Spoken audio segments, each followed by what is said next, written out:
దీప బాబాయ్ హోటల్లో పనిచేస్తూ ఉంటుంది. ఈరోజు స్పెషల్గా ఉప్మా చేసి వడ్డిస్తూ ఉంటుంది. అక్కడ ఉన్న వాళ్ళందరినీ అడుగుతూ ఉంటాడు బాబాయ్. చాలా బాగుంది అని చెప్తూ ఉంటాడు.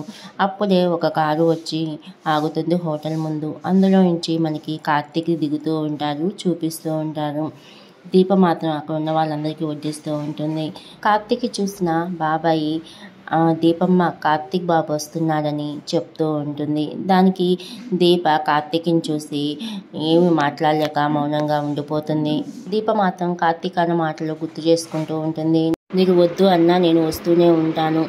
ఆ దేవునికి మీరెంత పూజ చేసినా సరే నేను వచ్చి చూస్తూనే ఉంటాను, మీకు అండగా నిలబడతాను అన్న మాటలు గుర్తు చేసుకుంటూ ఉంటుంది. అక్కడే ఉన్న బాబాయి బాబు గారు వచ్చారు అని చెప్పడంతో అక్కడ ఏం కావాలో అడుగు బాబాయ్ అంటే, మీరు అక్కడ వెరైటీగా ఏదో రాశారు కదా, ఆ టిఫిన్ పెట్టండి, ఈరోజు స్పెషల్ అన్నారు కదా అని అంటారు. దానికి బాబాయ్ని పెట్టమని అంటుంది దీప. కాదమ్మా అక్కడే ఉంది, పెట్టు దీప అని అనగానే తీసుకెళ్ళి పెడుతుంది. కార్తీక్ తిన్న టిఫిన్ గురించి ఏం మాట్లాడతారా అని బాబాయ్ అని దీప చూస్తూ ఉంటారు.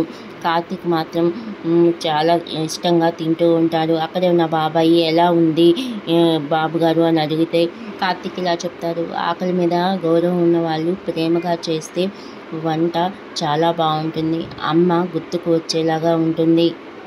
ఆ మాట అనడంతో దీప చాలా సంతోషపడుతూ ఉంటుంది. బాబుగారికి కూడా బాగా నచ్చింది అనుకుంటుంది. కార్తీక్ టిఫిన్ చేసి బిల్లు ఇవ్వబోతూ ఉంటే ఇది ఫ్రీ అని చెప్తుంది. సరే రేపు కూడా వస్తాను అని కార్తీక్ చెప్తాడు దీపకి. సరే అంటుంది. మీకు ఏ సహాయం కావాలన్నా నన్ను అడగండి అని అంటాడు.